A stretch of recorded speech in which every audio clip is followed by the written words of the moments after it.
Hi everybody, welcome to Anya Taylor-Joy's Portrait in Graphite. I'm going to be just quickly showing you at the beginning how I transferred the reference photo onto the drawing paper, and it was really good. I suppose we'll call it the ruler transfer method. It's just really good for mapping out without any visible grid lines, which I thought, oh, that sounds good, I'll have a go at that. And well, this is just pretty well the second time I've tried it. And anyway, see what you think. I've made another video to go with that, which I'll include in this playlist. Okay, hope you enjoy. Hope you like music too.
As you can see, I'm using very light pressure with the graphite pencil. As soon as you start pressing hard, you'll get lines appear in your paper and you'll never be able to get rid of those. You know, when you're blending, they'll show through. So a light touch is really always the best way to go. Use very, very light pressure on your pencil, always. You don't really need to press hard at all. You can get slightly deeper tones with the HB pencil, but still you don't need to press hard. And then use the other pencils for getting the depth. For getting it darker, use those other pencils because that's what they're made for.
So when it comes to really getting a really good likeness, it's really about looking at really careful observing and looking at the angles, tiny little angles around each feature. It's really, really vital if you want to get a really good likeness. And it means that when you go back to your work, you may have to change things. You'll notice things that you thought you got right, but they're not quite right. Well, I do anyway. That's what happens. And not only the angles, it's the whole of the shading around, say, the eyes. If the shading isn't the right tone or just the right depth or in exactly the right place, it will change the way that person looks and the expression. That's how you can get the expression, the real look from around the area of the eyes.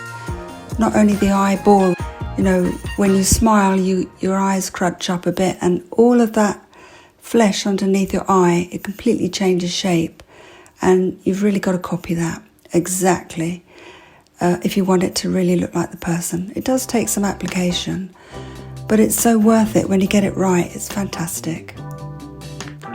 It's worth persevering, like I'm persevering. I'm learning all the time.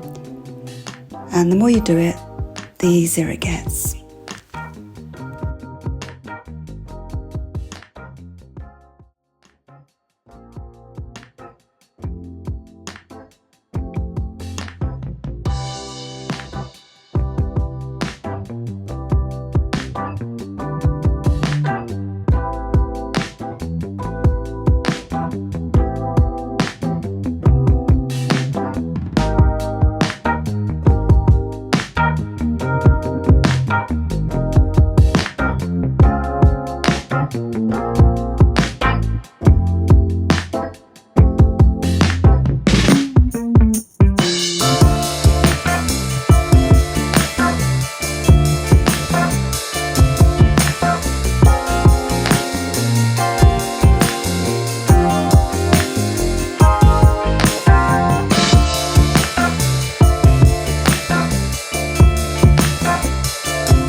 Right, so here we are at the face shading. Now there's a bit of a story attached to this.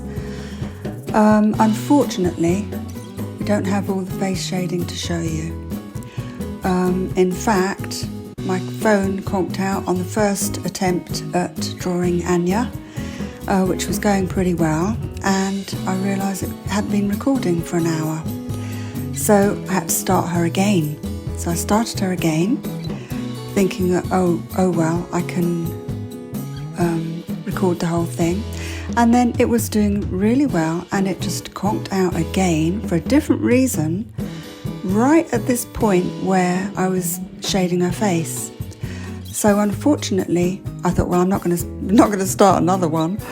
So I've got two. I did actually finish my second portrait, and that's the one that you're seeing here. I videoed the whole thing.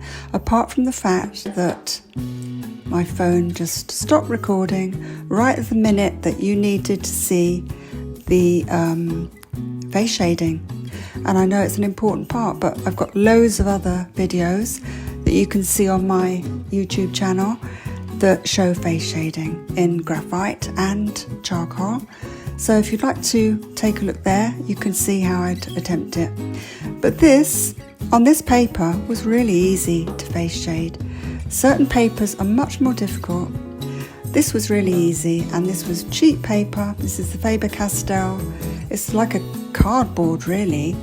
It's very white, and as I said before, I used the back of it, and look, it just shades the face beautifully and easily. And if too much charcoal goes, if too much pencil goes on, you can just wipe it off with a tissue and it just takes it off nicely.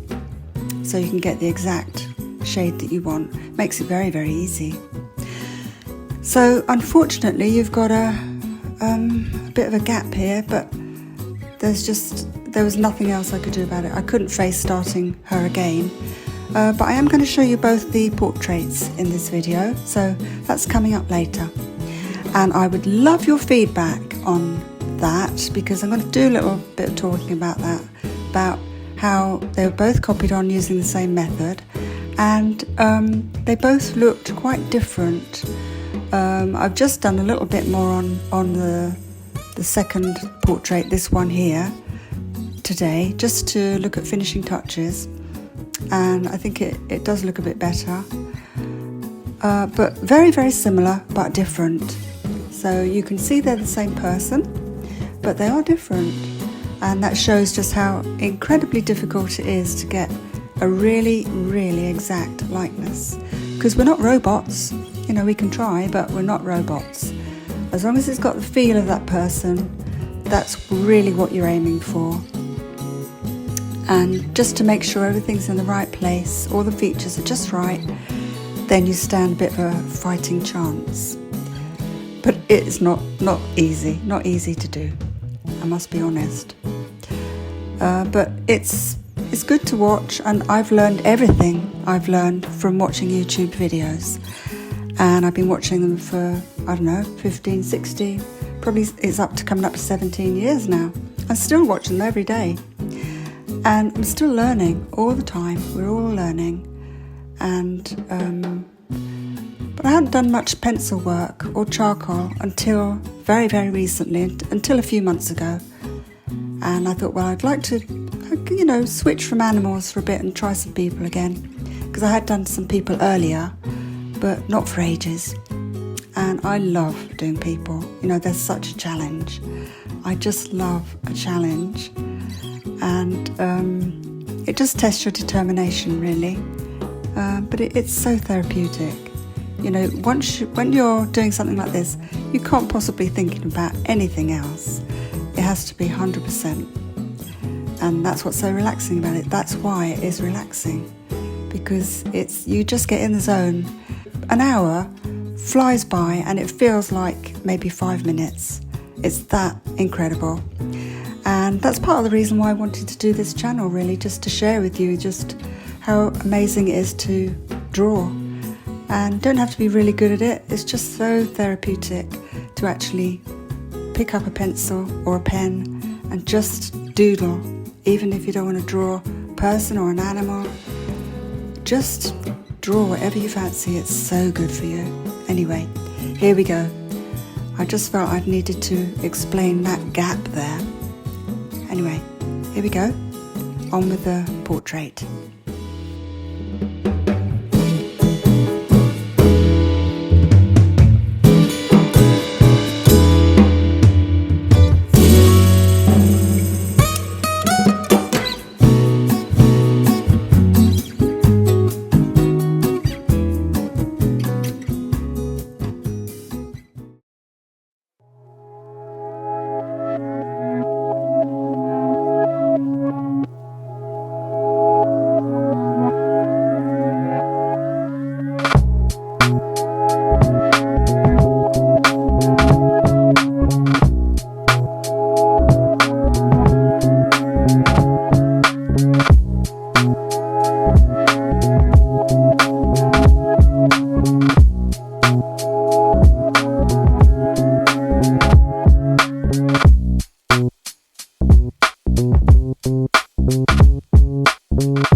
So while we're on the eyes here, what I'd like to really remind you of is that it's really helpful, is that if you put HB on first, it's really easy to get all these stronger graphites, like the 2Bs upwards. It's really easy to get those off if you make a mistake, if they're over that HB graphite. Just thought I'd like to remind you of that, because it's really worth knowing that. And I was wondering actually, if you do portraits, what aspect, which features do you find the hardest to get right? Mine is noses. I have a real problem with noses. I want to overdo them, I want to put too much shading on, as I might have mentioned before. So anyway, what are yours? I'd love to hear it. I'd love to hear. So let me know in the comments. I do read all the comments, although I don't get many. I'd love more comments.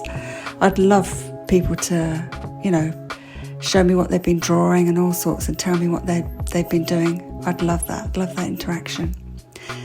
So yeah, I do read the comments. So if you feel you'd like me to cover something, in the future that you think I might be able to help with, that would be great. Just let me know. That'd be fantastic.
So here we are at the lips, one of my favourite areas to draw.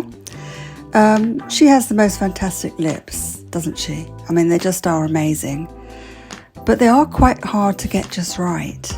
A bit like her eyes, really. They've got an incredibly... I mean, everyone's lips are characteristic, but hers are quite an iconic pair of lips. Just make sure that when you do lips, the best tip I can give really is just to make sure that the outline of the lips is always kept very soft looking. It doesn't want to be a sharp line. It needs to be, the edge of the lip needs to look like it belongs to the rest of the lips as a unit, but not hard, not a hard line. That's the best tip really. And to get a bit of light in the bottom lip is always nice, and it gives a nice sort of full look. And if she's got lipstick on, it'll show that it'll just look shiny then, if you get that bit of light in there, like I'm doing hers really. Okay, let's get on with the portrait.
that's it. Anya's all done. Hope you've enjoyed it and found it helpful. I've made a nice playlist for Anya Taylor-Joy's portrait in graphite. See you on the next portrait. Okay, bye for now. See you soon.